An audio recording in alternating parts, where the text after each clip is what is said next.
pálido, porque ya no va a existir quien irrigue esa zona. Todos los órganos que tienen esa capacidad de doble circulación pueden tener infartos rojos o blancos. Ahora no vimos los tipos de infarto aún, pero es una de las preguntas clásicas. Según el color del infarto, ¿cómo se clasifica este? Y siempre me ponen infarto agudo al miocardio. Y es blanco y rojo. ¿Puedo preguntar? Según el vaso sanguíneo afectado, arterial o venoso, ¿cómo se clasifica el infarto? Igual, rojo y blanco. Doctora, también una clasificación podría ser la del tipo de irrigación, que sería arteria y vena. En blanco sería arteria y en blanco sería vena. ¿Cómo blanco? No. Sí, es lo que acabo de decir. Si es oclusión arterial, ¿de qué color es el infarto? Y si es oclusión venosa, rojo. Miren lo que acababa de decir, pero tal vez necesitaba recordar. Siguiente. Exudado es un líquido rico en proteínas y células inflamatorias del cual sale de los vasos por el aumento de la permeabilidad vascular. Bueno, el edema se dice que puede ser un exudado, un transudado o un derrame. Esto va a depender, número uno, de dónde se localice y número dos, de la presencia o no de proteínas. ¿Cuál es el que tiene proteína? ¿Qué proteína? Y esto lo vimos hace poco, ¿verdad? En inflamación. En el esquema no había albúmina. ¿El esquema? Sí, sí, sí, Trasudado. Exudado. Es que hay otro que no tiene. Lo voy a quitar, lo voy a poner ese. Esos están puntitos amarillos. Siguiente. Trasudado, pues líquido que tiene puras proteínas. Es navaja. Siguiente.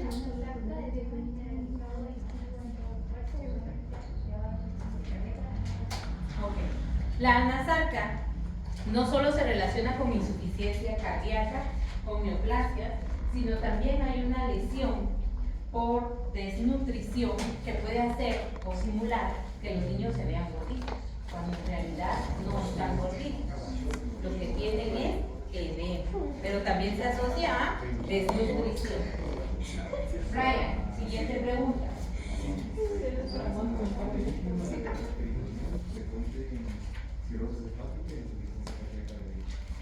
Ya vimos que todo edema que se va hacia una cavidad se llama derrame, que no se les olvide. Ajá, pregunta número 2.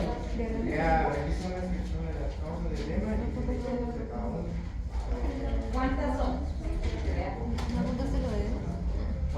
¿Son 5 causas? Yo recuerdo que son 5.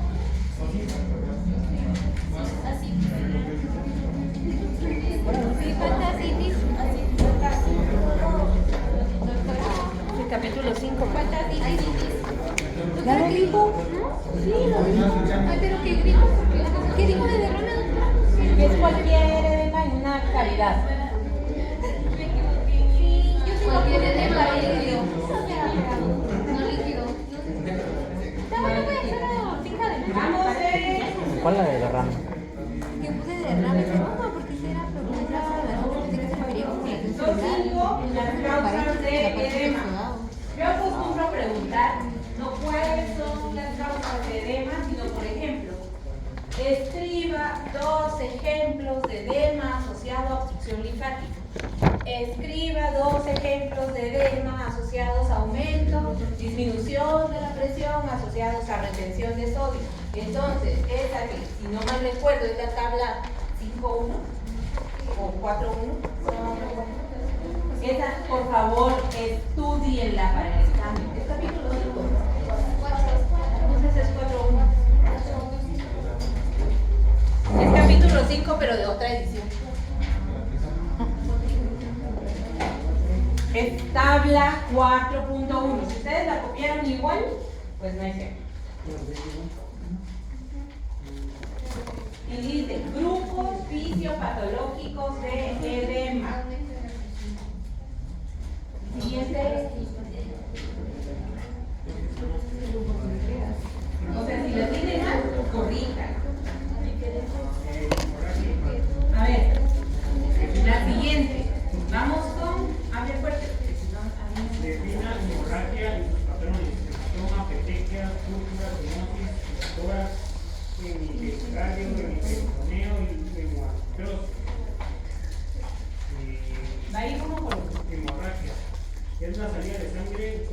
sistema vascular, ya sea tejidos, cavidades corporales o al exterior de los ojos. Cualquier salida de sangre que no esté dentro del vaso sanguíneo va a ser hemorragia. Ahora defina la zona. Petequias, yo creo que es una hemorragia puntiforme. ¿Hemorragia puntiforme?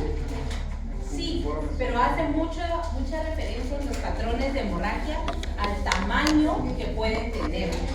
Porque pueden ser puntitos de 0.5 o pueden ser puntitos de 5 centímetros.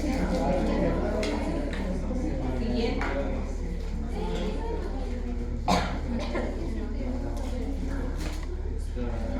Más fuerte. Disminución de hematoma, expansión de sangre fuera del sistema vascular causada por ruptura de los vasos o alteraciones de la coagulación. Los hematomas pueden ser traumáticos o asociados a alteraciones en la coagulación. Hay un caso, no sé si está aquí, el caso clínico de una niña que llega después de caerse de su bicicleta, llega con múltiples hematomas y se sospecha maltrato infantil, cuando lo que en realidad tiene esa niña es púrpura trombocitopénica idiopática. Es un trastorno en la cascada de la coagulación. Si no pregunto la cascada de la coagulación, esa se la dejo al bioquímico. Gracias. Si quiere explíquela. Siguiente, púrpura.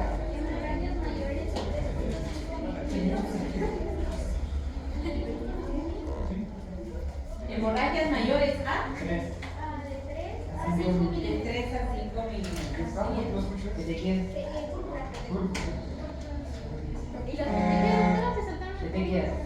No, es que no dije el tamaño. Y entonces en las petequias es importante el tamaño. Gracias a áreas hemorrágicas, áreas mayor a 1 centímetro. Equimoso. Siguiente. De 3 a 5 centímetros son las petequias. Púrpura. Menores nada, 1.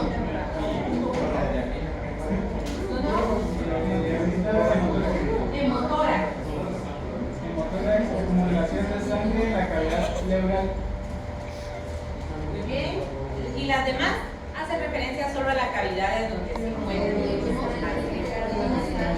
Celita, la número 4, perdón. Ajá. Usted dijo algo de 1.5 ahí con lo de las... Pero no escuché cuál. 1.5. Equimosis. La equimosis es Mayor. mayor. A 1.5. Sí, petequias menor a 1. Y petequias menor a 1. ¿Milímetros? Centímetros. Centímetros, o sea, 10 milímetros.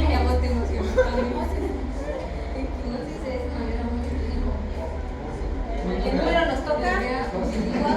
4. No, 5. Importante la localización de la mujer. A ver, vamos ahora con una que era de análisis. ¿Cuándo es que te llevan? Y en esta de análisis hace referencia a si importa o no la localización de la hemorragia. O si la van a tratar igual, una hemorragia de la cavidad pericárdica a una hemorragia intraparenquimatosa del cerebro. ¿Qué escribió usted, Celita? Es importante la localización de la hemorragia, depende principalmente de su localización, más que el volumen de sangre. La hemorragia en espacios cerrados, como en la cavidad craneal, el tracto de la peritonea pueden ser graves o morales. ¿Cómo dicen? Bueno, hay otro caso que no sé si está ahí, pero el caso hace referencia a que el paciente tiene aproximadamente 300 ml de sangre en la cavidad pericárdica. Y la pregunta es, ¿cuál es la complicación que este paciente puede tener? ¿Cuál es? ¿Insuficiencia cardíaca? No. ¿Cuánto es lo normal del líquido que hay en la cavidad pericárdica? 50. Y yo les estoy diciendo que tiene 300. ¿Qué va a tener ese paciente? Derrame pericárdico. ¿Está levantando la mano? Claro que sí. O sea, ya no se habla Sí. de... ¿Secundario a qué? Porque ahí no es por isquemia. Por inmovilización. Pero, ¿cómo se llama eso? Infarto, ¿no? ¿Cómo se llama eso? Congestión cardíaca. Llámalo, ¿se llama? Presión pericárdica. Taponamiento cardíaco. Eso es una tamponada cardíaca que requiere que inmediatamente le introduzcan un catéter. Todos los shows de tele, tales, no. ¿Qué? Importa dónde esté. No es lo mismo tener 300 ml en la cavidad pericárdica que en la cavidad peritoneal. Porque hay más. Las chiquitas. Siguiente, Dulce. ¿Qué diferencia existe entre la hemostasia y la trombosis? ¿Cuál es la similitud entre estos dos procesos? Hemostasia es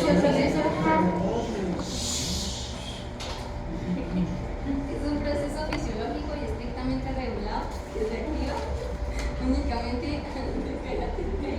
ante una lesión vascular para mantener la sangre dentro del sistema circulatorio mediante la acción ¿Y lo otro? coordinada de plaquetas y factores de coagulación.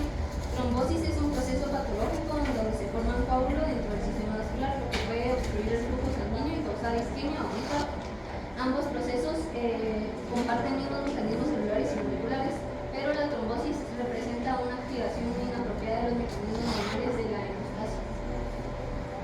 La diferencia es básica. Uno es fisiológico y el otro es patológico. Y todos comparten la activación de la cascada y la coagulación y obviamente la agregación de plaquetas y la presencia de fibrina. Siguiente, Dayana. Ya mejor me toca una pata.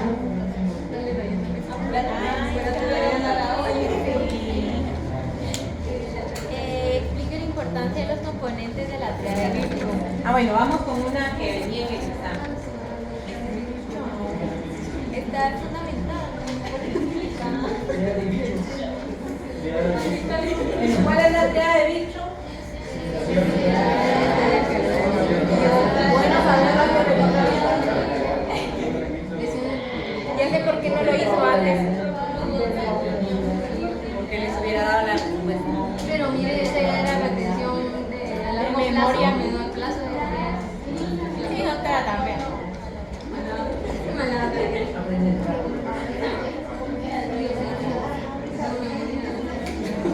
Se llama triada de Virchow porque una lesión puede predisponer a la otra. Y no quiere decir que primero deba de aparecer una. Si por ejemplo hay éstasis, quiere decir que la sangre va caminando, va y que pierde ese flujo laminar que tiene. Lo que predispone a que como va despacio, coagule. Y si coagula, se puede lesionar el endotelio o al revés. Una lesión endotelial provocar la agregación de plaquetas, hacer que haya hipercoagulabilidad y éstasis. ¿Qué quiere decir? Que uno predispone al otro y por lo tanto la estría lipídica era parte de la lesión endotelial que predisponía a que hubiera éstasis e hipercoagulabilidad. Éstasis, pero no sé de qué. Oscar, Éstasis es es que él es Oscar, es Daniel. Hipercoagulabilidad. Acaba de decir 3 veces seguidas hipercoagulabilidad, hipercoagulabilidad, hipercoagulabilidad. Ya, vamos.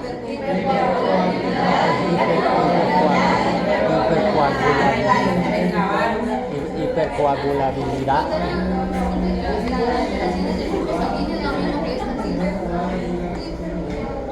Bien, es el estado en el cual existe. Cállate. Estado en el cual existe mayor tendencia a formar trombos. Estado en el cual existe mayor tendencia a formar trombos. La de hipercoagulabilidad, análisis y clasificación. A la clasificación. La clasificación. Bueno. Primaria y secundaria. Cuando hablamos de hipercoagulabilidad, hay patologías como déficit de factores. Yo les comenté a mis compañeros de la otra sección que falleció un paciente y el médico que no se dio cuenta ahorita está demandado porque había déficit de un factor de la coagulación y el paciente le dijo: yo no tengo el factor 7 de la coagulación. fui. Dentro de sus antecedentes. Y resulta que iba con una apendicitis. Le entraron a sala, le iba a hacer videolaparoscópica, paró en abierta, se desangró y no entendían por qué. Hasta cuando revisan la historia clínica y se dan cuenta que tenía déficit de factor. Cuando ese factor se pudo ver, ahora con los factores de la combinación, pues ya hay sintéticos, se le pueden administrar al paciente y evitar que pueda dormir. Estos son primarios. Cuando hablamos de secundarios, mencionamos a las neoplasias, que son de las que generalmente alteran la cascada de la coagulación. Andy, siguiente pregunta. La tabla comparativa entre trombos verdaderos y coágulos. Solo dígame qué características de uso al trombo verdadero y al coágulo. Al trombo verdadero, en el momento en el que se forma, en el trombo es en vida y en el tumor es después de la muerte. La relación con la pared, el trombo es adherido y el coágulo es no adherido. La consistencia, el trombo es más firme y el coágulo es gelatinoso. El aspecto, en el trombo puede ser pálido y en el postmortem puede ser como grasa de pollo. Y microscópico, hay una característica. Las líneas de Sand son características del trombo y representan agregados de fibrina. Hace un año o el año pasado se estuvo solicitando donación de sangre después de que había sido aquí la jornada, no sé si se recuerdan, porque había una hija de una colega que estaba en intensivo. Cuando se le hizo la autopsia tenía varios coágulos y viene la pregunta, ¿estos fueron antes o después de que falleció? Porque en ese caso hubo sospecha de que la hubieran matado antes y después se hubiera vivido el accidente.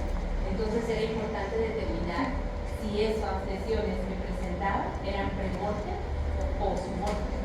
Y la característica pues iba a ser la ausencia o la presencia de las líneas de sangre. Porque cuando se lavan los cuerpos y se lavan los órganos, es mucho más fácil que se desprendan los coágulos que los verdaderos trombos. Sin embargo, se pueden desprender. Rosel, mira, vea así. Siguiente pregunta.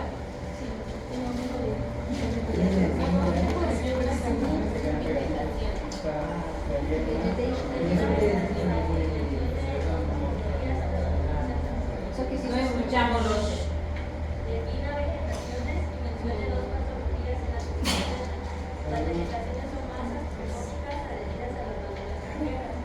Las patologías que se pueden presentar puede ser endocarditis infecciosa y endocarditis trombótica no adherida.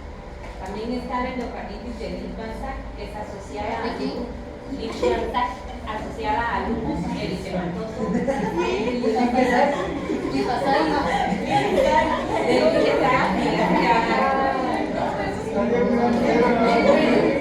Vegetaciones, acumulaciones anormales, pero en las válvulas. De origen infeccioso, la otra característica la asociada a lupus, que se llama endocarditis de Lippmann-Sachs. Y tenemos a la endocarditis trombótica no bacteriana. Se aprenden las siglas de de la endocarditis trombótica no bacteriana, ETNB. Las siglas de la endocarditis. Estamos chiquitos en patología. Es una característica trombótica no bacteriana.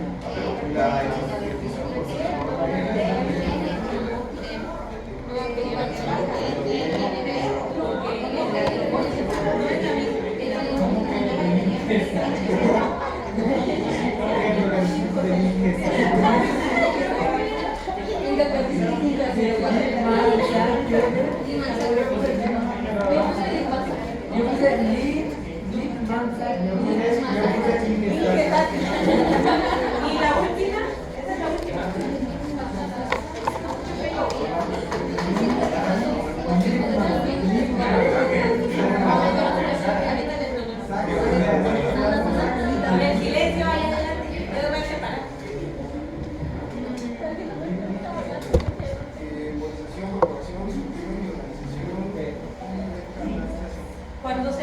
trombo es algo así como la inflamación que puede tomar varios caminos. Ya soy trombo y ahora ¿qué hago?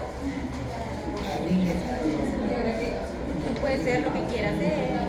Y entonces está embolización. ¿Qué es la embolización? Es cuando Se el separa una parte. Viaja. Organización.